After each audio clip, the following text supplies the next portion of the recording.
When you think of drug cartels, you probably picture convoys of trucks, jungle labs, or fast boats racing across the Caribbean. But for decades, cartels have relied on something even more daring and often overlooked to move their fortunes. And I thought, someone's going to die tonight. Dead person. Holy shit. Airplanes. Not military jets or passenger liners, but workhorse aircraft, many of them familiar, even ordinary, that became the lifeblood of cartel operations, from dusty clandestine runways in Mexico to remote stretches of jungle in Colombia, to hidden airstrips carved out of the Guatemalan countryside. Airplanes became the cartel's secret weapon. They could carry more cargo than a mule trail, move faster than a convoy, and with the right pilot and the right cover, vanish into the night sky before authorities even knew they were there. Tonight, we're diving into the top 5 planes used in cartel drug trafficking.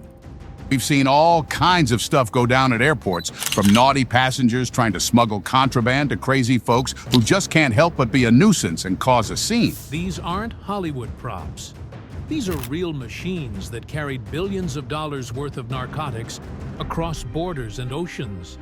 And behind each one, there's a story of pilots, smugglers, and the ruthless innovation of organized crime. So grab a seat, gentlemen, and let's take a ride through the skies of cartel aviation. Number 5. The Piper PA-31 Navajo. If you lived anywhere near small airports in the 1970s and 80s, chances are you've seen a Piper Navajo. Built as a twin-engine commuter and business aircraft, the PA-31 looked harmless enough, like something a doctor, rancher, or regional airline might fly. That's exactly what made it so appealing to traffickers. With a range of around 1,000 miles and a payload close to 3,000 pounds, the Navajo was ideal for short hops. Cartel pilots used them to shuttle product from hidden runways in Colombia and Mexico to staging grounds closer to the U.S. border. From there, smaller aircraft or ground convoys took over. What made the Navajo particularly useful was its disguise factor. It could blend into air traffic as just another corporate plane. Painted in business white with a few stripes, nobody looked twice. Many were registered under shell companies or stolen outright. The shocking discovery was made. Immediately, the men were arrested and their plane seized. By the late 80s, U.S. law enforcement began to notice the pattern. Navajos showing up abandoned on dirt strips in Florida, Arizona, and Texas, stripped of radios and with fuel tanks bone dry. Each one told the same story: a long flight, an illicit drop, and a crew that vanished into the night. For the cartels, the Piper Navajo was a disposable tool of the trade, affordable, versatile, and easy to operate. Number 4. The Beechcraft King Air. Step up in size and sophistication, and you land on the Beechcraft King Air, one of the most widely used turboprop aircraft in the world. For businessmen, it's a luxury ride. For cartels, it was a high-performance mule. The King Air could carry heavier loads, up to 7,000 pounds depending on the model, and cover distances of over 1,500 miles. That meant traffickers could fly longer legs, often bypassing checkpoints and coastal patrols entirely. A King Air leaving northern Colombia could reach the Yucatan Peninsula or even make it to South Florida under the right conditions. Cartels prized the King Air not just for its range, but for its reputation.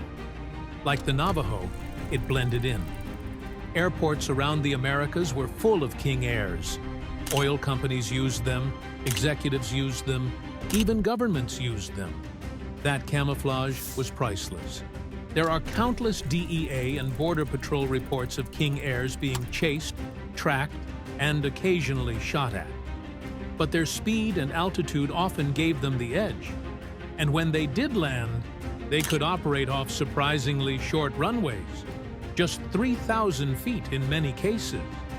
That opened up jungle strips and desert runways that heavier planes couldn't touch. For older viewers who've traveled on turboprops, you might recall sitting in a King Air for a regional flight. Now imagine that same aircraft, stripped of seats, stuffed with cocaine bricks, and roaring off into the night over the Gulf of Mexico. That was cartel innovation in action. Number 3, the Cessna 210 Centurion. Now, if there's one airplane that became practically synonymous with drug smuggling, it's the humble Cessna 210 Centurion. Single engine, 6 seats, high performance, and able to carry close to 1,500 pounds. The 210 was the backbone of cartel aviation in the 70s and 80s. Why? Because it could land anywhere. Dirt roads, grassy pastures, dried riverbeds, you name it. The Centurion was cheap, common, and easy to repair. Smugglers loved that they could fly low under radar coverage, hop across borders, and if the heat got too close, ditch the aircraft and walk away. Cessnas were found abandoned all across Central America, riddled with bullet holes, their tails torched to hide registration numbers. One DEA agent once remarked, "You want to know what paid for half the cartel mansions in Mexico? Look at the Cessna 210. It wasn't glamorous, but it was reliable. And for cartels, reliability is gold. Many pilots trained in small Cessnas before moving up to bigger planes. It was the gateway drug of smuggling aircraft, if you'll pardon the expression. It was a nasty case, but things got even more heated when the 2 pilots who were initially arrested fled the country after they were granted bail. Even today, authorities in Honduras, Guatemala, and Belize still intercept cartel Cessnas landing on clandestine strips.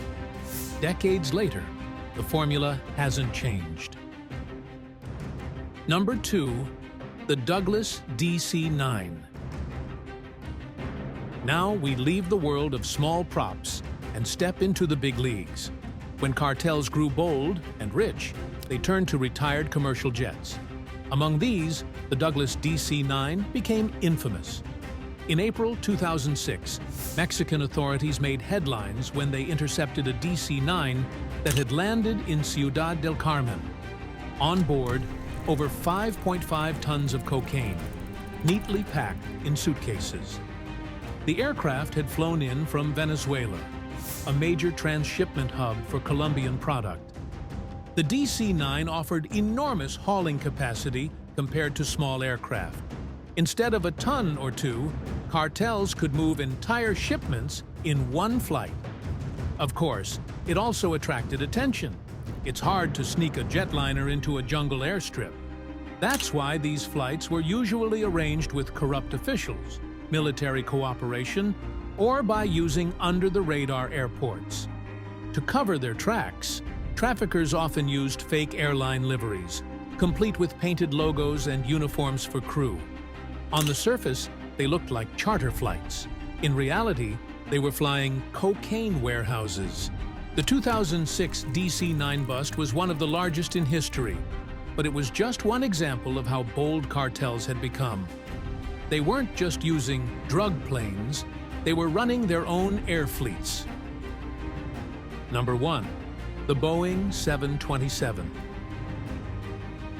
At the top of the list, the workhorse turned smuggler, the Boeing 727. Once a staple of global passenger aviation, by the 1990s, thousands of 727s were being retired from major airlines. Cartels scooped them up through front companies and shady brokers. For them, the 727 was the perfect bulk carrier. With 3 engines, a range of nearly 3,000 miles, and the ability to operate from relatively short runways for its size, the 727 could haul 10 tons or more in a single flight. Entire shipments that would have required dozens of smaller aircraft could now move in one operation. One of the most famous Cartel 727 stories unfolded in 2009 when a 727 landed on a remote airstrip in Mali, West Africa. After unloading, traffickers torched the plane to destroy evidence. Investigators later connected the aircraft to a major trafficking network linking South America, Africa, and Europe. The sheer scale of these operations showed how deeply cartels had embedded themselves into global logistics. Buying, flying, and burning a jetliner worth millions of dollars was nothing to them. It was just the cost of doing business. The 727 symbolizes the height of cartel audacity. From rural airstrips in Mexico to transatlantic runs to Africa, these aircraft were the aerial backbone of a multi-billion-dollar empire. Looking back at these aircraft, what's striking is how ordinary many of them were. Cessnas, Pipers, King Airs, planes you might see at any small-town airport, became the arteries of global drug trafficking.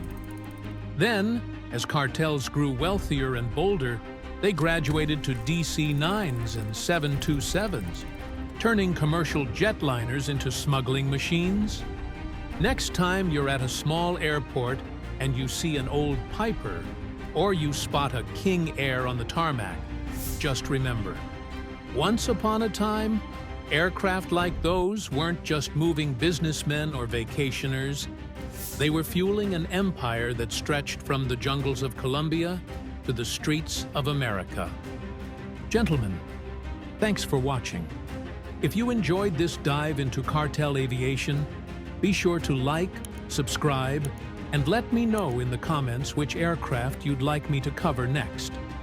Until then, keep your eyes on the skies. You never know what stories they might hold.